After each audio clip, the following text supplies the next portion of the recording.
Kisah ini benar-benar telah dialami oleh ayah saya. Saat itu ia sedang berkuliah di daerah Bogor dan juga menjalani KKN di sebuah daerah di Kota G, yang kebetulan sekali tempat kelahiran ayah. Di tempat KKN ayah saya ini, semua berjalan dengan lancar. Tapi kini semua berubah ketika ayah untuk merencanakan pergi ke tempat villa teman ayah di daerah Kampung L, yang jaraknya itu sekitar 10 km dari tempat KKN, dalam rangka mengisi liburan KKN selama waktu beberapa hari. Di desa itu pun hanya terdapat 6 rumah saja, termasuk dari villa teman ayah. Jarak rumah yang paling terdekat dengan villa teman ayah adalah hampir 1 km. Sisanya itu bisa sampai 5 km, dan juga kabarnya tidak ada satupun yang menghuni rumah-rumah itu. Ayah pergi berdua saja dengan temannya. Mereka berangkat pukul 10 pagi menggunakan mobil teman ayah. Sore hari pukul 17.30, sekitar 1 km sebelum sampai di villa, mereka melewati sebuah rumah mewah dengan halaman yang sangat besar. Rumah itu tepat berada di tengah-tengah halaman. Rumah itu nampak tak terurus karena dulu jalannya belum beraspal. Mobil melaju dengan hati-hati sampai akhirnya mobil benar-benar tepat berada di depan gerbang rumah itu. Mereka melihat seorang wanita berkacamata hitam sedang mengintip dari jendela, seperti memperhatikan ayah dan temannya. Ayah dan temannya hanya menertawakan perempuan itu. Ngapain maghrib-maghrib pakai kacamata hitam? Kurang gelap atau gimana ya? Pikir mereka. Sesampainya di villa, mereka mempersiapkan alat-alat mancing. Kebetulan villa teman ayah seperti rumah panggung yang dibawahnya kolam ikan. Jadi mereka tidak perlu jauh-jauh pergi ke danau untuk memancing. Dari villa tersebut, nampak jelas rumah mewah itu, meskipun jaraknya 1 km. Mungkin karena pengaruh villa yang didesain seperti rumah panggung. Selama beberapa hari dari villa tersebut, mereka sering sekali melihat wanita berkacamata itu sedang mengintip dari jendela. Bahkan mereka seperti sudah tahu jadwal kemunculan wanita itu. Siang itu mereka berkemas pulang kembali ke tempat KKN. Sekitar pukul 14.00, cuaca sangat mendung, namun mereka tetap melanjutkan perjalanan. Ketika sampai di depan rumah mewah itu, hujan turun sangat deras. Tiba-tiba teman ayah membelokkan mobilnya masuk ke halaman rumah tersebut. Dia berniat berteduh di rumah itu. Meski ayah menolak, tapi mobil sudah masuk dalam halaman rumah tersebut. Bukannya berteduh, teman ayah malah berkeliling mengitari rumah tersebut. Sampai akhirnya mobil teman ayah selip karena tanah becek dan hujan deras. Mobil selip tepat di pinggir sebuah pintu yang terbuka. Sepertinya itu dapur. Banyak perabotan rumah dan keramik. Lantainya sudah banyak yang pecah. Meski sudah digas berkali-kali, mobil tetap saja selip. Akhirnya teman ayah berniat untuk keluar mobil. Namun ayah mencegahnya karena dia melihat sekelebat bayangan putih melintasi jendela tepat di samping pintu dapur. Ketika mereka memperhatikan dengan seksama, bayangan itu semakin menebal dan berubah bentuk menjadi seorang wanita berkacamata hitam yang biasa dilihat mereka beberapa hari lalu.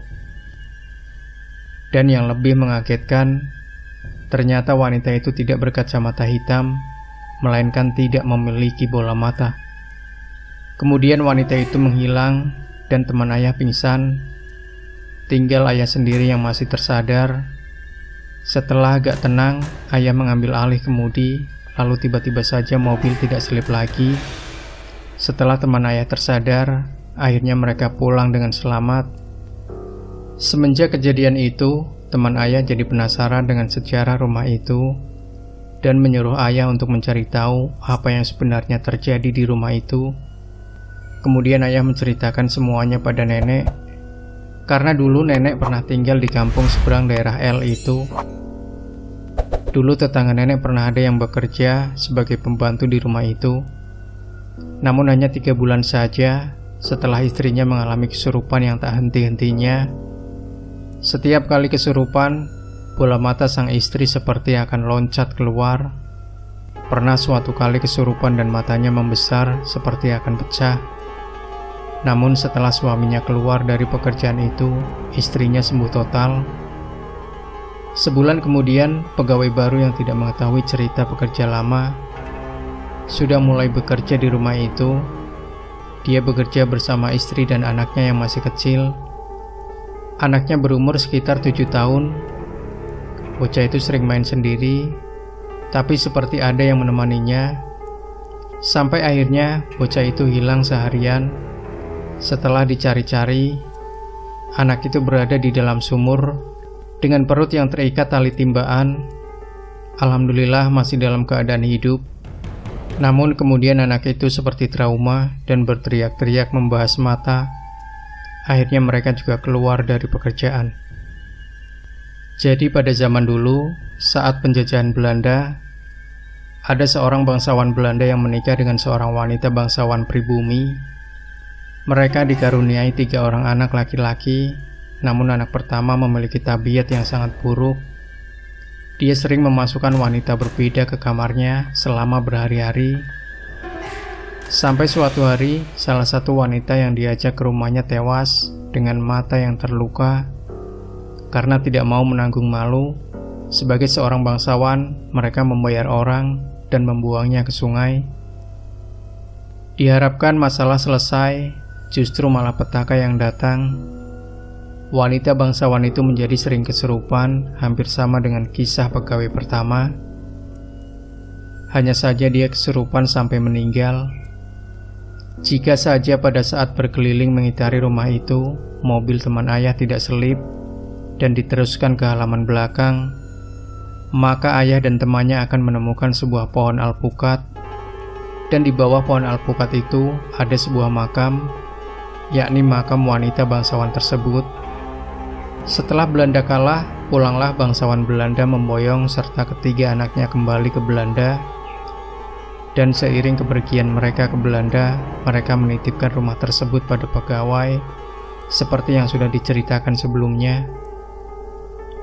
Setelah mendapat info mengenai rumah tersebut, kembalilah ayah menemui temannya itu dan menceritakan semuanya. 2 hari kemudian, teman ayah mengajak kembali pergi ke sana. Namun kali ini dengan 2 orang saudara teman ayah. Ternyata setelah mendengar info dari ayah, teman ayah menceritakan kepada saudaranya, mereka berdua adalah penjudi yang selalu menang, gara-gara suka bertanya pada hantu-hantu atau tempat yang dianggap angker. Karena semakin ganas hantu tersebut, maka nomor togel yang keluar semakin jitu. Begitulah ucap mereka. Sesampainya di villa, ayah dan temannya menunggu di villa, sedangkan mereka berdua pergi ke rumah tersebut. 1 jam kemudian, terdengar suara gerbang villa yang terbanting. Ternyata itu adalah saudara teman ayah. Mereka tampak luka-luka dan berdarah. Akhirnya mereka dibawa ke puskesmas. Anehnya, ketika masuk ke puskesmas, mereka tampak segar bugar.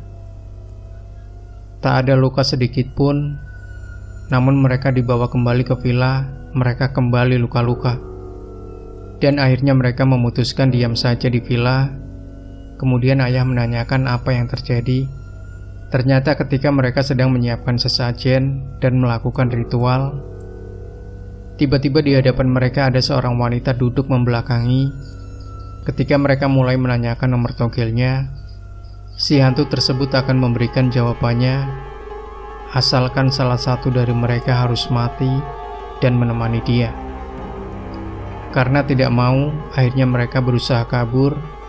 Namun si hantu berhasil meraih mereka dan mencakari mereka, meskipun akhirnya mereka selamat. Setelah kejadian itu, keesokan harinya mereka pulang dan berjanji tidak akan pernah ke situ lagi. Sekarang daerah L tersebut sudah ramai seperti kota-kota pada umumnya.